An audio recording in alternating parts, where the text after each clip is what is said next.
Hey everybody, it's Annie. I thought I would put my in-person watercolor classes online. I really like 100% cotton, cold press. It has a little bit of texture paper. This is 9 by 12. You can use any brand. I just bought, this is a mid-priced Blick Art Materials brand, which is really nice. And if you're new to watercolor painting, what's really cool is this is a pad. So there's a little slot at the top. So once you're done painting and your painting has dried flat, you can slide a knife in there and then take off the top piece of paper from the pad. It helps really well. It won't buckle, or when it does buckle, it'll flatten when it dries. And then I also thought today we would start with my tips and tricks class, which is probably one of the hardest class because there's a lot of steps, but on video you can stop it, come back to it anytime, revisit it, see how I do some of these things. I have just a pan of watercolor. This was an inexpensive set. I think it was about $15 at Blick Art Materials. I also use the lid for mixing some color. You can kind of see in there. You can get tubes of watercolor paint. Michael's Artist Academy, I think it's just called Academy, is good. You can get Cotman. I think those are the two brands that I have. And then you can put them in the little painting trays. I like this one because it has a lid. And I can't get it open. And the cool thing is you can wet these down and wake the colors back up. You don't have to throw them away. Alrighty, so let's get started. Oh, I also have 2 jars of water because I like to use one for dirtier water, and then if you need clean water for washing brushes, if you need clean water, then you've got a second jar for clean. You can use whatever you have on hand. You'll figure out what you like. And then I guess one more thing to show you is I have paper towels for cleaning my brushes off, drying them off when I want. All right, so we're just gonna use the pan. And the first thing we're gonna do, so I'm gonna use a flat brush. I have different brushes, just so you can play with them. This is a 3/4 inch. I guess I should also say it's a sable brush for watercolors. You want to get brushes that are for watercolors. It'll work a lot better. So I'm getting it wet. Well, actually, I'm going to wake up some of my paints here by just putting a little bit of water, drip of water on them. They might dry out before I use all these colors, but it may speed up the video a little bit. I don't know which colors I'm going to use, so I'm putting a little bit of water in all of them. You don't have to do this. Okay, I think that's good enough. Okay, so the first up over here, we're going to start with just showing, we're going to paint some stripes in different widths and let it dry, and then we'll come back and you'll be able to see how watercolors overlay. So I'm going to start with a little red, and it just will take practice to see how much paint you want. You can even kind of test it on the paper towel. I'm just gonna pull a line straight down. Cool, huh? And then wash my brush. I'm not gonna use that one again. I just wanted to show you that big flat brush. A lot of students like this one because it's shorter, it's smaller, it's easier to control. You use whatever brush that you like. I'm just gonna pick another color. Doesn't really matter what color, and just paint some more. Oops, see, I didn't get enough, so I'm gonna pick up a little more color. And then if you notice, I kind of pull from my shoulder. It gives you a little straighter line. I don't really use, it's not like coloring, you kind of tend to use more your full arm. Let's grab another color. I don't think I have too much water in that one. We'll see what it looks like. It's not bad. I want to use more of my wrist. You'll figure out what to do and what's comfortable for you. I know that's not always the best answer a new student wants to hear, but every artist does things differently. Let's just do a little squiggle here. Okay, I'm washing my brush, cleaning it off, and then I'm just gonna grab a pencil and make some boxes.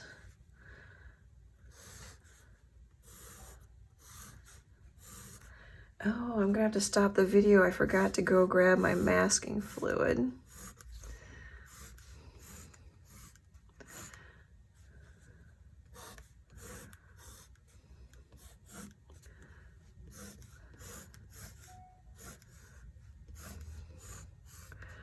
All right, this will be masking fluid. We'll put salt here. We'll try some plastic wrap here. Sorry, the camera shakes. Let's do wet to dry. And then wet on wet.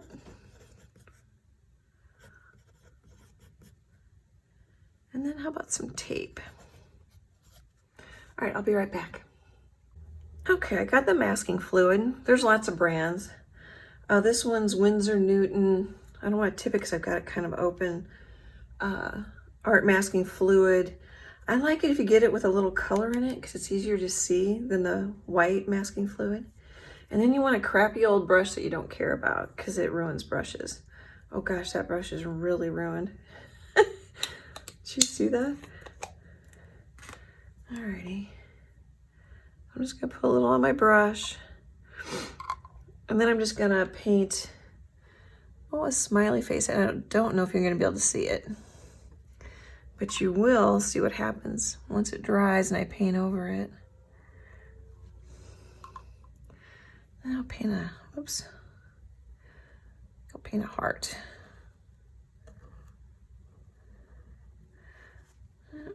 That is a really bad brush. I would recommend a slightly better one. Okay, we're gonna let that dry. I'm gonna wash this out just a little bit.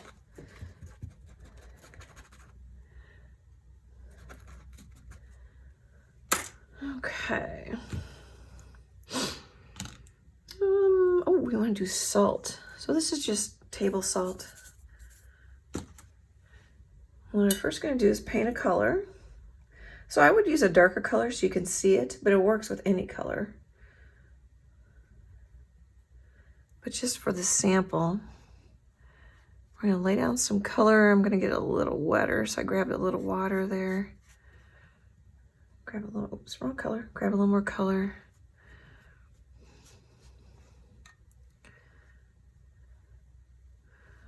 All right, and then wash my brush out. I'm gonna put a little salt on it. Oop. There we go. And what the salt will do, will suck up some of the moisture and color, and it should make a really interesting pattern. And let that dry. And then plastic wrap is another way to create texture pattern. So I suppose that's a plug for saran wrap. Just gonna rip a little off if I can. Okay. And I'm just kind of folding it in half because we're just doing a little square. I'm just gonna fold it in fours. And then paint another color. Should we do blue? Let's see what color this is. Oh, that's gorgeous. It's dark. I'm gonna lighten some of it up. I grabbed a little more water to lighten it up. Sorry about the wiggling. If you guys end up liking this, it takes off. I can probably afford to buy a camera. Right now I'm using my cell phone. Okay. And then if you're just looking for some texture, like in an ocean or a sky, you just set the plastic grab down on there and pull it up. Pretty simple, but fun. You can do a lot of fun things with that. So now let's do, actually this would be more dry mixing. I said wet to dry, but it's really more dry. So we're gonna paint a color and let it dry. So we go with a greenish. I'm gonna grab a little bit of water. Oh, didn't want to grab water. There we go. I want to make it dark enough so you can see it. Well, so you just kind of, one thing that painting and art, like other things, teach you is you adjust as you go. You problem solve as you go. If you don't like something, you add more color.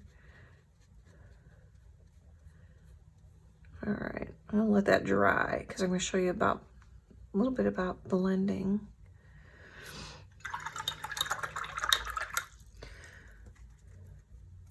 And then this one, we're gonna do a wet on wet. So it's easier if you take two colors that are on the near each other on the color wheel. So like if I do blue and purple, it's easier to blend than if I do purple and yellow, because purple is really strong and yellow is really light, has less pigment in it. So I think we'll do blue and purple just because it'll show up better than the yellow on the video. So I'll grab a little purple. Doesn't matter which one first. Actually, let's do it this way. Change my mind. It's a wet on wet, so we want to wet the squares. I'm not looking at my own notes here. Just put some water down, and you'll get to know the paper you use and the brand, how much water, and it still may not be just how you want it every time. And now let's grab some purple. So I'm gonna put some color down. You can see the water grabbing it. I'm gonna take a little color off.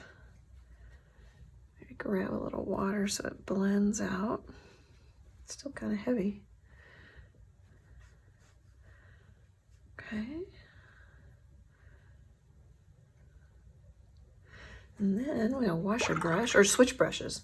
A lot of watercolor artists will have a couple different brushes so they don't have to keep cleaning. Let's take this bluish color. I'm gonna lay its color down on this side.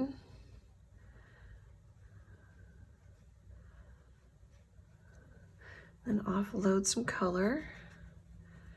Let's start. See if we can blend them a little bit. Offload some color.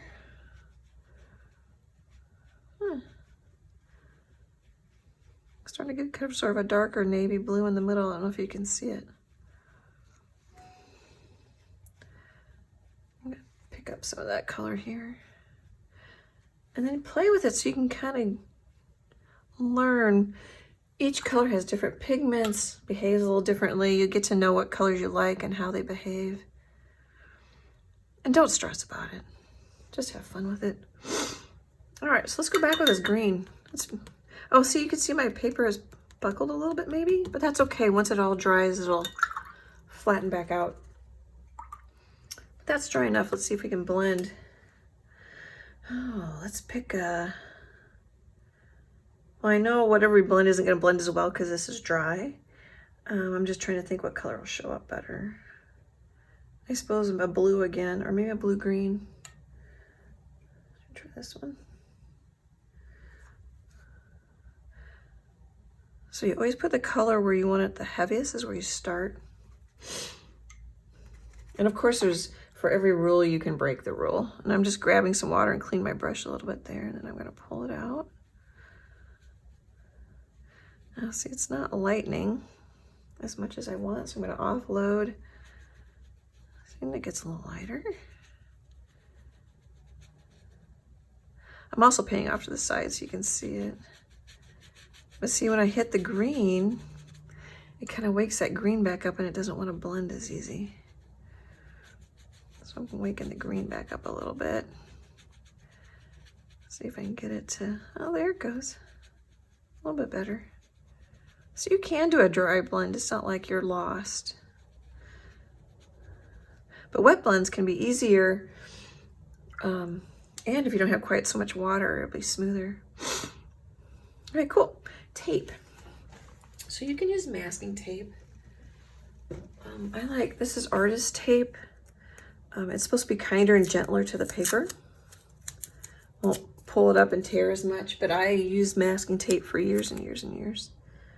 And it can be good if you want a horizon line on something you're painting, or you want a straight edge. So you burnish it down.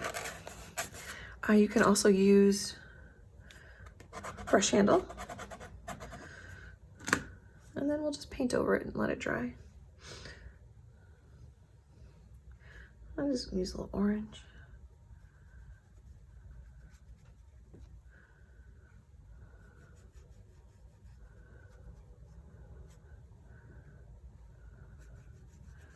Nothing all that spectacular, just it's a reminder that you can use tape.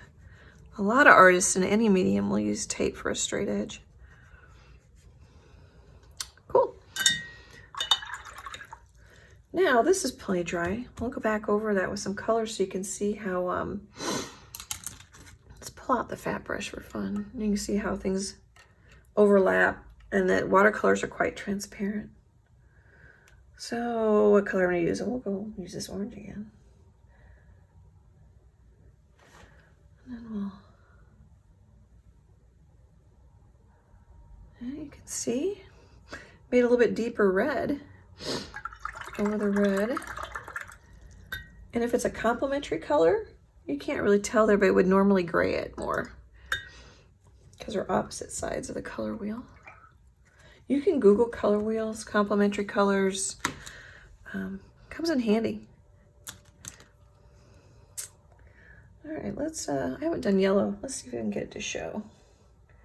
We'll grab a lot of paint. And then just draw a line.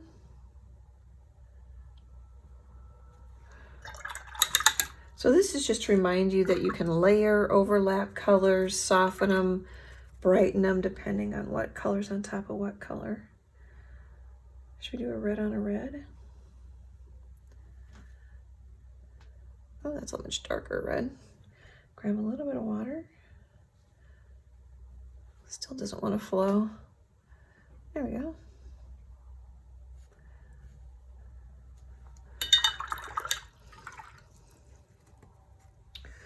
So like I said, this is probably the least interesting maybe, but I like it because it's a built-in, I used to say take-home cheat sheet because my students would take it home with them.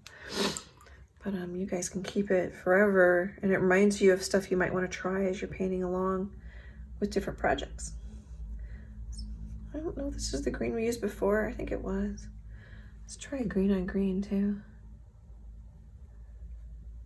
So you can see where it made a little more water, a little more paint. Made it darker right there. Well, and here you can kind of see where it graded out because red and green are complements. Just grab this purple.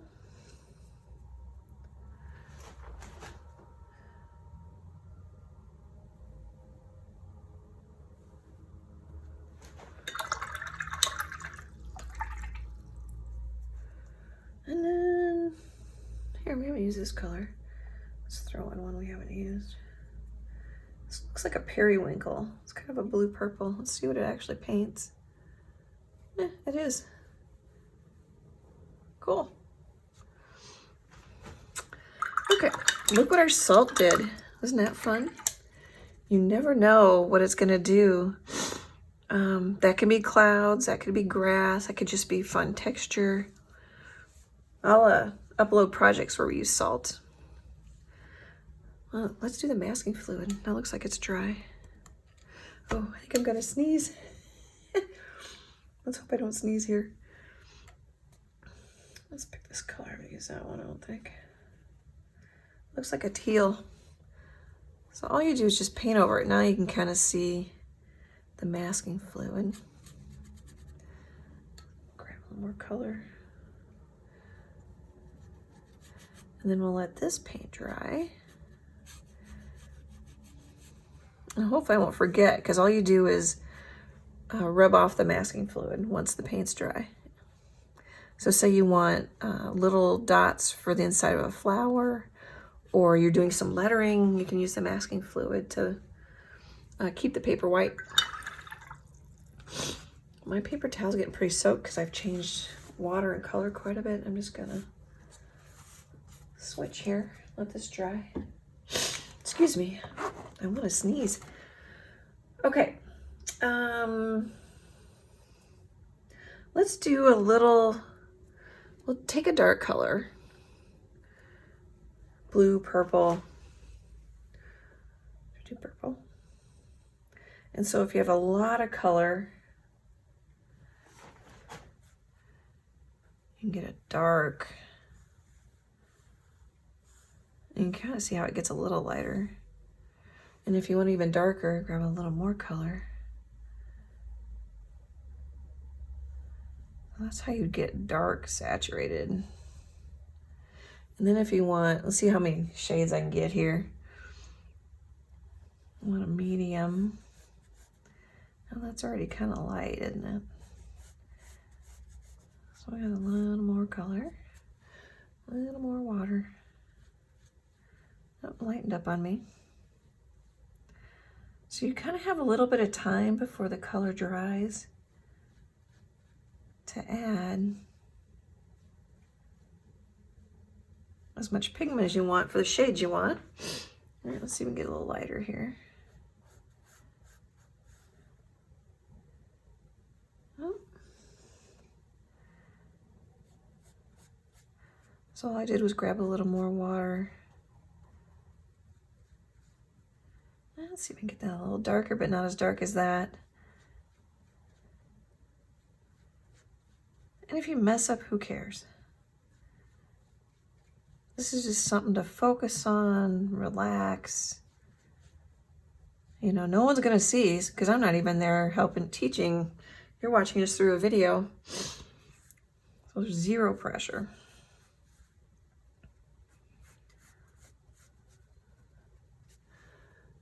And like I mentioned, this will probably be the longest video, but you can fast forward, stop, pause. Let's see if I can get it a little bit. Did I get too dark there?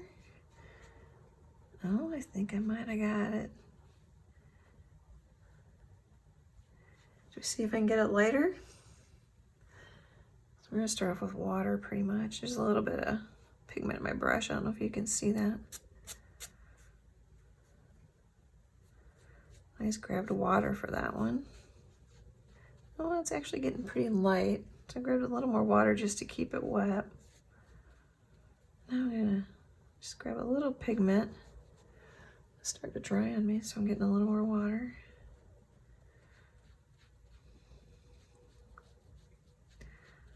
Cool.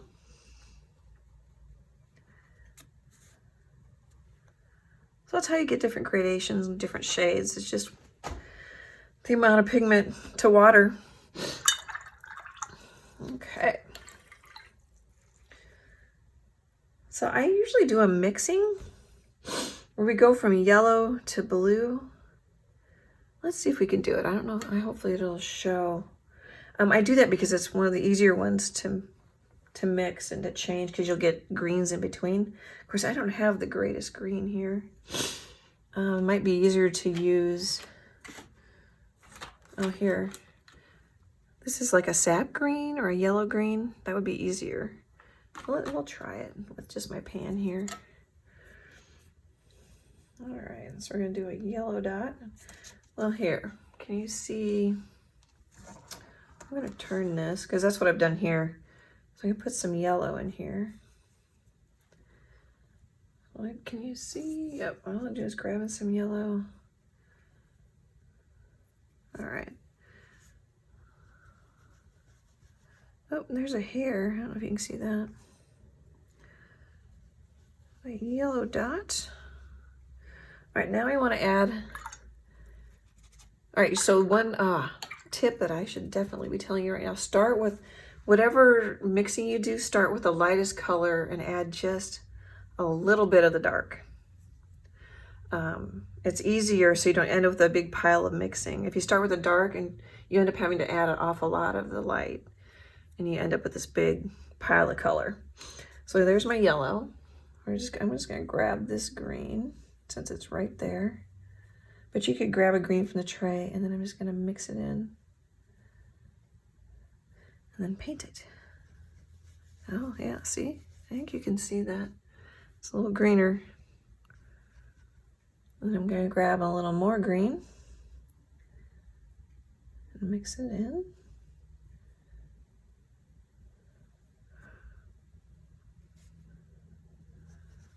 I don't know if that's much greener, but then you can always go back just because you don't get it right on the first try.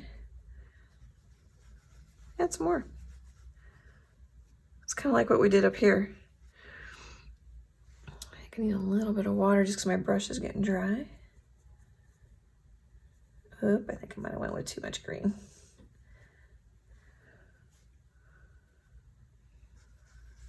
Oh, I did it. And actually, I might just grab some green so my cheat sheet looks a little better. Cool. That's another way to mix. Okay. And then normally what I do next is a circle. So I think I'll just draw one. You don't have to. Where'd my pencil go? Oh, right there. Or what you also could do, if I've got, you can draw around something if you want your circle to be a little bit more accurate. Or just draw it by hand. Whatever works best for you. And then if you have one of these cool little things, oh, it's dry. This is a kneaded eraser. Let's see if I've got oh, this is one brand. So sorry about the wiggling. My art table definitely wiggles. All right, so since mine's been sitting in the drawer, it's kind of dry. It's kind of like silly putty. You want to knead it. And then you can just lighten. You can use a regular old eraser. Oh, sorry about all the wiggling. Here, I might pick this up. Let's see if that helps.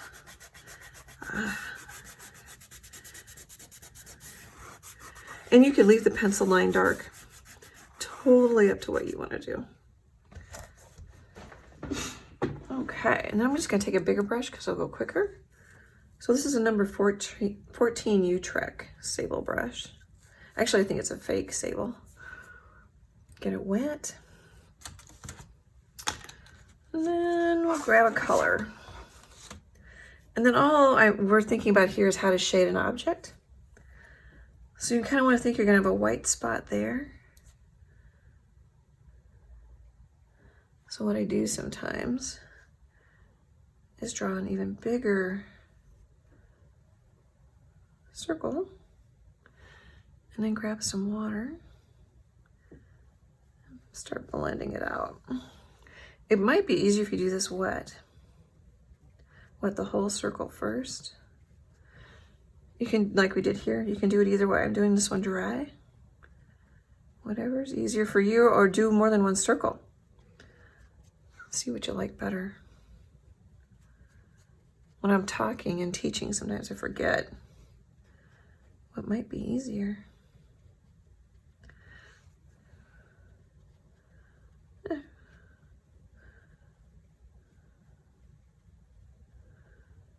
Okay, I'm gonna grab some more pink.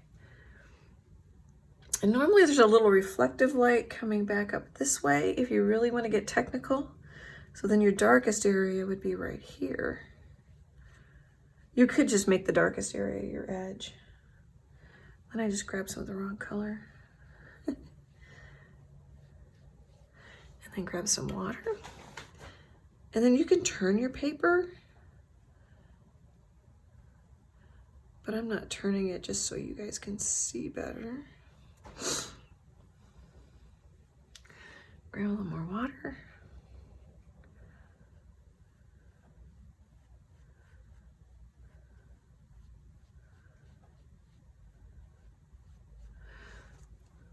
That's starting to look round. Just seeing if I can. Sometimes you can over blend and scrub and your paper will start to pick up.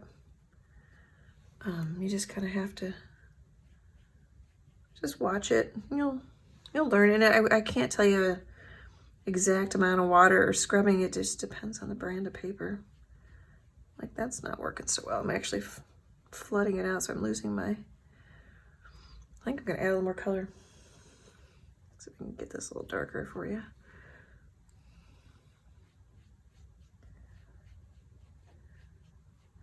Yeah, I think wetting the circle first and then painting it would probably be easier for you guys.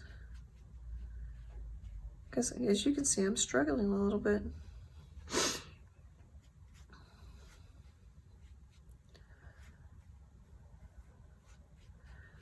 Well, you get the idea. You can also let it dry and then do it some more. You know, let it dry, add another layer. Kind of like we did. Well, that was wet, but similar to what we did there. All right, and then the last thing.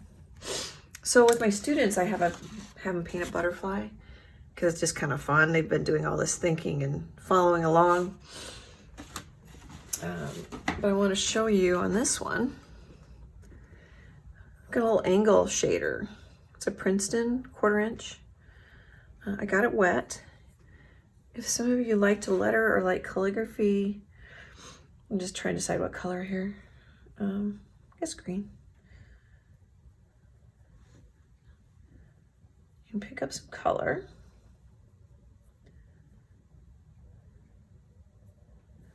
And then you want to hold it at the same angle as you write. And you make strokes.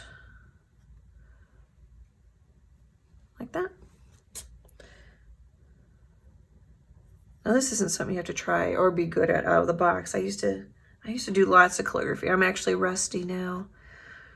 I just thought I wanted to show you that if it's something you want to try.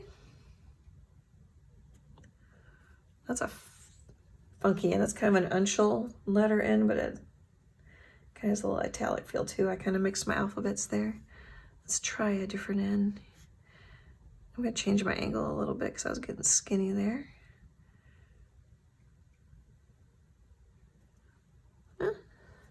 It also helps if you have rule paper or you put lines, because you notice how my end got bigger here. If you really are into it.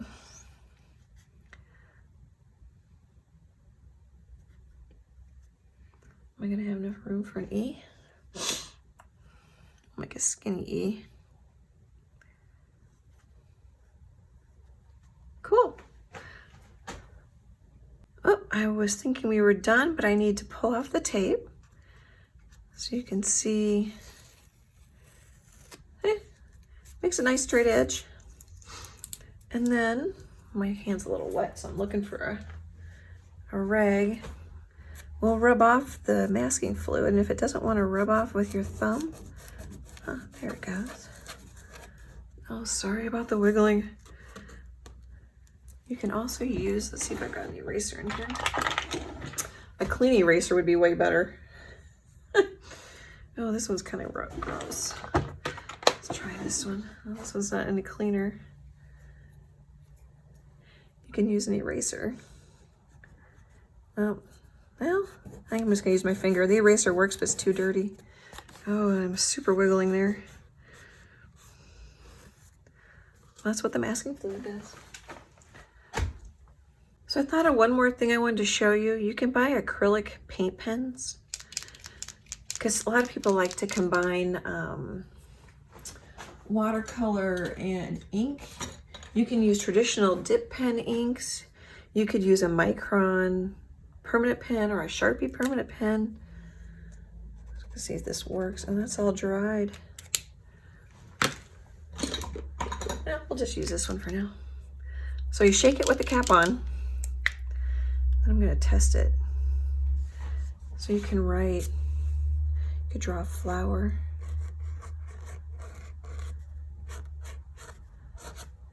Over the watercolor, you could also go back and color some more in if you want a sign. Sometimes it's easier to sign with a pen. Oh, and then I just realized, I think this is pretty dry. It's not buckled up. So you can take a table knife. This is a palette knife, but you could take a regular table knife. Oh, sorry, I bumped the camera. And you just stick it in here, and then you can pull it off. I don't know how hard that is to see. My phone is a camera, and I'm trying not to bump things. Oh, and then you can also just brush the salt off once it's dry. Put it in the garbage. There, you can see the salt. The stuff I think of as I go. Alrighty. Isn't that cool? It's flat. So thanks so much for watching. I really appreciate it. Leave comments so I know if this was helpful or if you have questions. I'm gonna put up a link, I think, on the page where you download the traceables. So if you want to paint one of my flower lessons or one of my snowmen, I'm gonna set up a donation to help fund me doing this. I really appreciate you donating. Or I suppose I can't say donating. I'm not a nonprofit. I appreciate you contributing. And I'll talk to you soon. Bye, guys.